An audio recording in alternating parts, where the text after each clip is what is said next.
प्रणाम सब लोगों को। इस सत्र की अध्यक्षता कर रहे आचार्य जो काशी हिंदू विश्वविद्यालय के संस्कृत विद्या धर्म विज्ञान संकाय के संकायाध्यक्ष हैं। संस्कृत विद्या धर्म विज्ञान संकाय के पूर्व संकायाध्यक्ष प्रोफेसर कृष्णकांत शर्मा जी, जिनके महत्वपूर्ण वैदुष्यपूर्ण उद्बोधन को अभी हम लोगों ने सुना। अमेरिका से जुड़े हुए कृष्णकांत अत्रि जी, नीदरलैंड से जुड़े हुए राजा लुईस जी, जो महर्षि महेश योगी विश्वविद्यालय से संबद्ध हैं, कि निदेशक हैं। इस कार्यक्रम के संयोजक प्रोफेसर उपेंद्र कुमार त्रिपाठी जी और अन्य विद्वज्जन। ये बहुत सौभाग्य का अनुभव कर रहा हूं मैं कि मुझे आप सब विद्वानों के बीच में बोलने के लिए आमंत्रित किया गया, जहां पर हमारे गुरु परंपरा के गुरुतुल्य आचार्यगण उपस्थित हैं, जिन लोगों से सचमुच में हम लोगों ने सीखा है और उन्हीं के समक्ष कुछ अपनी बातें कहने के लिए आमंत्रित किया गया।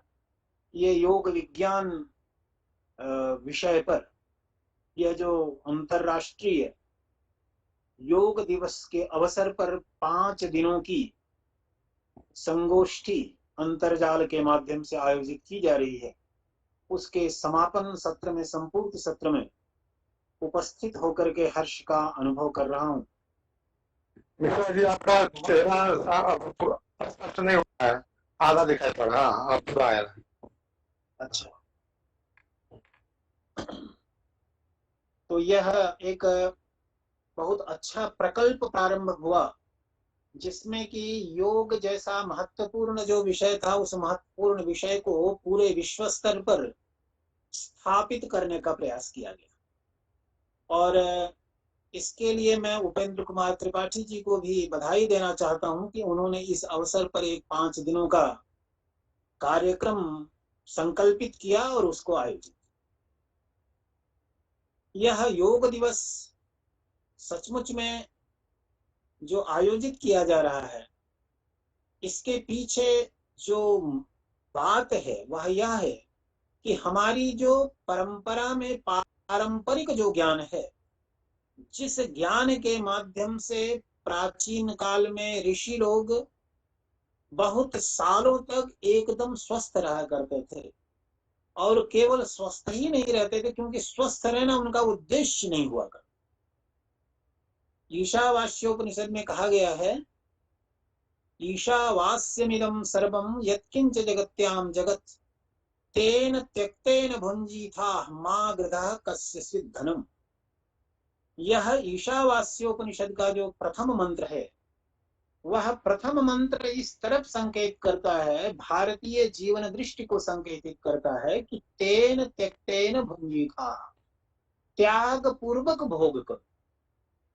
बहुत बार भारतीय परंपरा को इस रूप में समझ लिया जाता है कि यह परंपरा भोग का विरोध करने वाली परंपरा, और पश्चिम की परंपरा भोगवादी परंपरा है।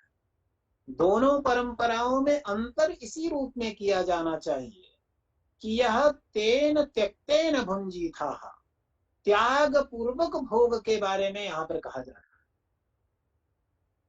भारवी एक जगह पर दुर्योधन के शासन पद्धति और उसके सदाचार की प्रशंसा करते हुए कहते हैं, न बाधते स्य त्रिगणः परस्परम।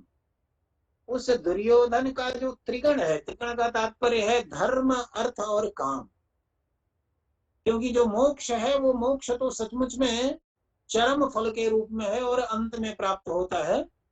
ये जो 3 है वो लगातार साधित होते हैं।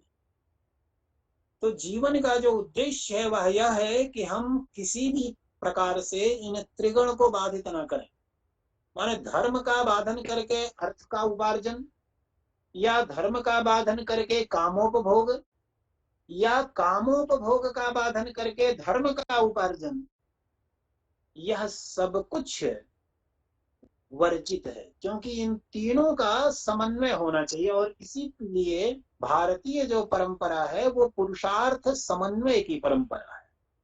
प्रवृत्ति निवृत्ति मार्ग जो दो मार्ग बताए गए हैं, उन दोनों मार्गों को भी इसलिए बताया गया है, ऐसा नहीं है कि वो प्रवृत्ति मार्ग और निवृत्ति मार्ग एक दूसरे का विरोध करने वाले, बल्कि उनमें भी एक परस्पर समन्वय है।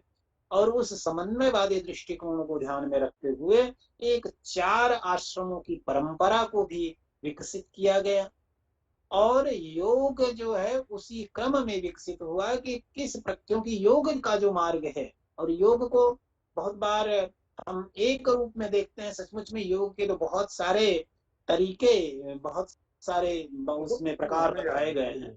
मुख्यतया तो जो योग, जिस योग दिवस को हम यहाँ पर आयोजित कर रहे हैं, जिसको हम यहाँ पर मना रहे हैं, उसके भी दो दो हैं, एक हठ योग और दूसरा जो कि योग चित्त वृत्ति निरोधा, जिसका अभी आचार्य कृष्णकांत शर्मा जी ने उल्लेख किया था। नहीं तो गीता में हम देखते हैं तो 18 अध्याय हैं, हर एक अध्याय एक योग से ही शुरू होते, योग पर ही केंद्रित है। कृष्णा अर्जुन विषाद योग हुआ, कर्म योग हुआ, संन्यास योग हुआ, भक्ति योग हुआ। इस प्रकार से अलग अलग योगों पर केंद्रित वहां पर है। लेकिन यह जो योग हम वस्तुतः मना रहे हैं आज के इस भौतिक युग में, उस भौतिक युग में हमने योग का एक विशेष अंग को ही लिया हुआ है, जो अंग सचमुच में परंपरा में हठ योग के रूप में स्वीकार। तो उस हठ योग को लेते हुए, जिसमें कि आसन है, प्राणायाम है, और आसन और प्राणायाम ही दोनों को ले लीजिए तो सारा योग पूरा हो जाता है हठ योग के हिसाब से, जिसको कि अभी हम चर्चा में पाते हैं। हालांकि हठ योग में भी और भी धौती है, वस्ती है, नेति है, इत्यादि बहुत सारी चीजें हैं, लेकिन उस हठ योग का जो उद्देश्य है, वह उद्देश्य ये है कि शरीर को स्वस्थ रखना। लेकिन शरीर को स्वस्थ रखना साध्य नहीं है, साधन है। किसका साधन है? वह भी भोग का साधन नहीं है, बल्कि योग का भी साधन है, जिसको कि हम कहते हैं समाधि योग चित्त वृत्ति निरोध।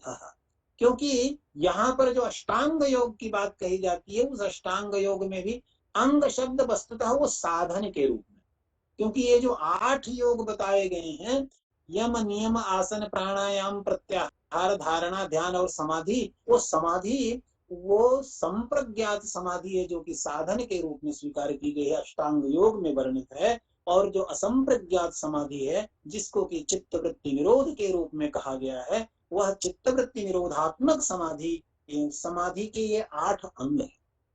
तो इन अंगों के माध्यम से अंगी तक पहुंचना और सचमुच में योग को भी प्राप्त करना, वह इसलिए है क्योंकि योग चित्त वृत्ति निरोध है, जो हम कह रहे हैं कि चित्त की वृत्तियों का निरोध है, वह इसलिए कि हम अपने जीवन के चरम लक्ष्य को प्राप्त कर सकें।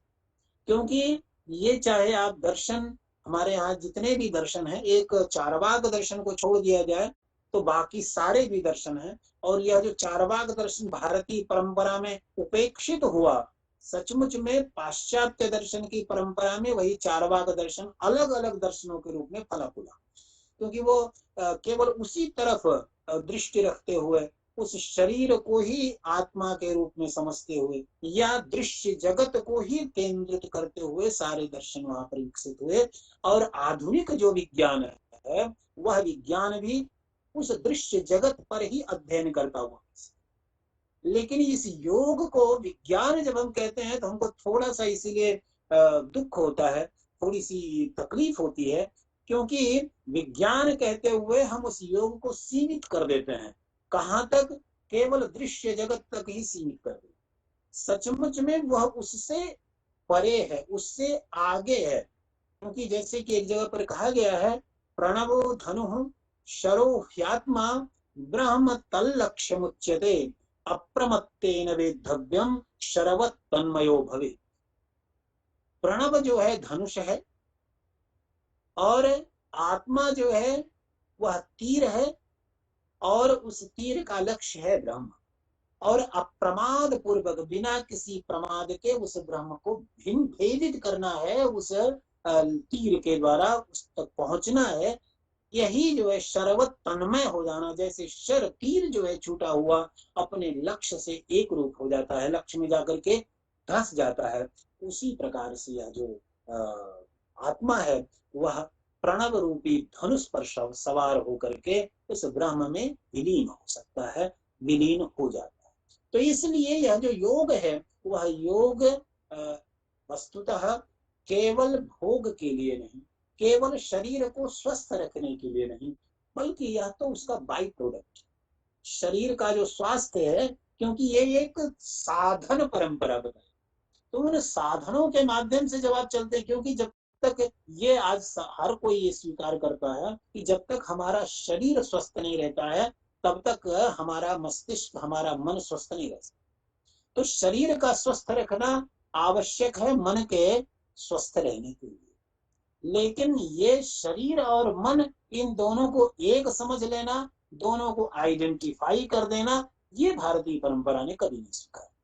बल्कि वह ये कहते हुए चलते हैं, जैसे कि एक बिंब आता है जिसके बारे में कठोपनिषद में ये बताया है कि इन इंद्रियां जो हैं, इंद्रियां जो हैं वह रथ है, वो घोड़े हैं, इंद्रियां जो हैं घोड़े हैं, शरीर जो है वो रथ है, और उसके बाद मन जो है उस रथ, उन घोड़ों की लगाम है, और उन मन के लगाम के माध्यम से सदस्वायु सारथे, यस्येन्द्रियाणि वश्यानि सदस्वायु सारथे, जिसकी इंद्रियां अच्छे घोड़ों की तरह कंट्रोल में हो जाती, वश में हो जाती हैं, जैसे अच्छे घोड़े वश में रहते हैं, मनमाने तरीके से नहीं चलते हैं, उसी प्रकार से जिसकी इंद्रियां वश में हो जाती हैं वह अपने लक्ष्य को प्राप्त करता है।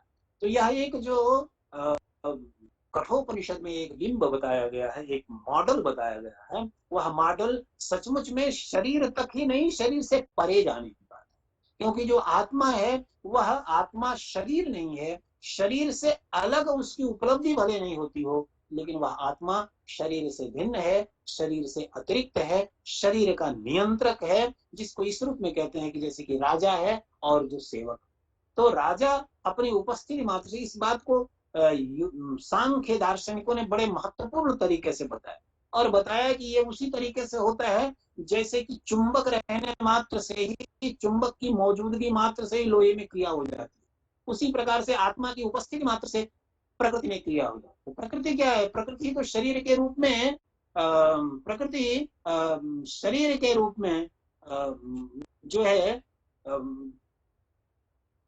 प्रकृति जो है वो शरीर के रूप में हमारे पास विकसित हुई है, और शरीर जो हमारा है उस शरीर को नियंत्रित करने वाला अपनी उपस्थिति मात्र से, अपनी उपस्थिति मात्र से ही वह शरीर को रखने वाला है, वह जो आत्मा है वह अपनी उपस्थिति मात्र से ही शरीर को नियंत्रित करता है।